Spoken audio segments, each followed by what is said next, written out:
Good day, Mog Senior High School. This is Sir Glenn Cadiz for English for academic and professional purposes, Lesson 3. So, Lesson 3 is academic reading strategies. So, what I need to know, there are two competency here. So, the second competency, learning competency number 2, use knowledge or uses knowledge of text structure to glean the information he or she needs. Learning objective. There are three. At the end of the lesson, the learners are expected to first identify the different reading strategies as tool in academic writing, evaluate one's purpose for reading, and use knowledge of text structure to glean information he/she needs. So let's recall, remember the formal language. The formal language and informal language are associated with particular choices of grammar and vocabulary. Contractions, relative clauses without a relative pronoun, and ellipses are more common in informal language. So, in the sentence or in these sentences, she has decided to accept the job. She's decided to accept the job. Which one is acceptable in academic writing? Yes, it's number 2.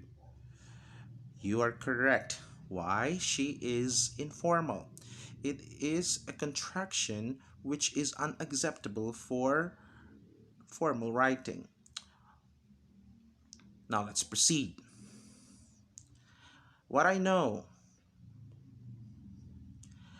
Let's answer this. So the direction here, there is the situation. Pretend that you are a research consultant.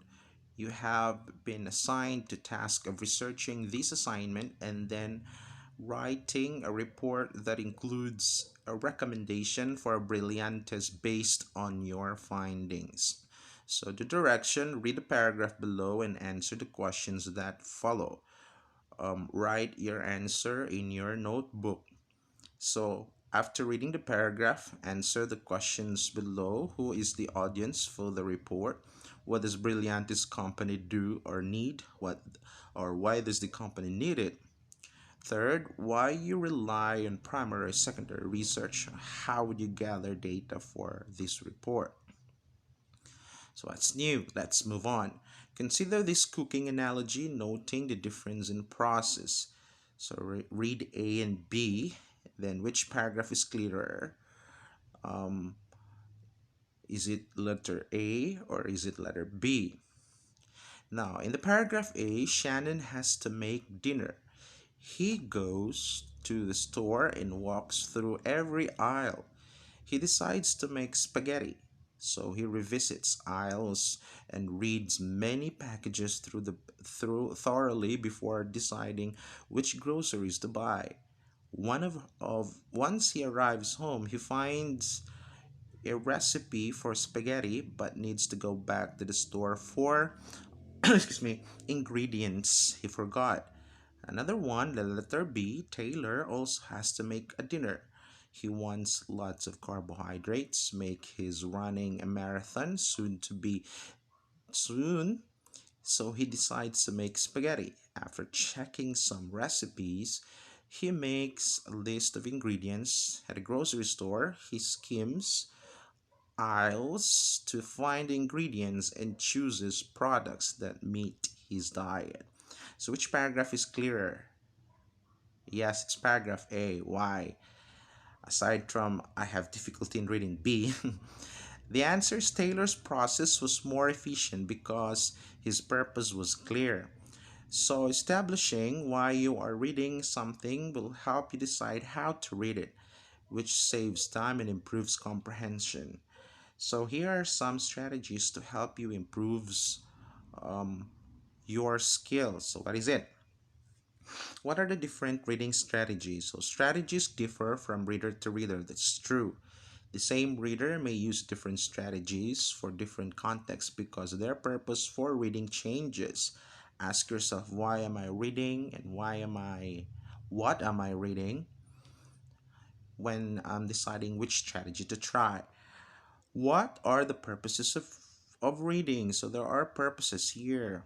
First, to scan for specific information, to skim, to get an overview of the text, to relate new content, to existing knowledge, to write something, to critique an argument, to learn something for general comprehension.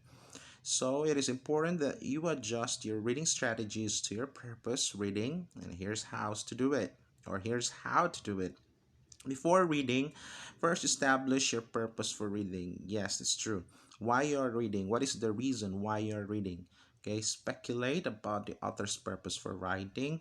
Review what you already know and want to learn about the topic. Preview the text to get an overview of its structure, looking at headings, figures, tables, glossary, etc. Predict the contents and of the text and pose questions about it. Note any discussion questions that have been provided. So during reading, so it is actually divided into three: before reading, during reading, and after reading. So during reading, annotate and mark. So in other words, take note. Okay, check your predictions, use headings, create a vocabulary list, especially for those unfamiliar words, because every now and then you will be encountering unfamiliar words. Try to infer unfamiliar words, especially those words that you have read for the first time. Connect the text to what you already know about a topic. Take breaks, of course, when you read, especially if the material is long, so you may have to take a break. After reading, summarize the text in your own words. Note what you have learned.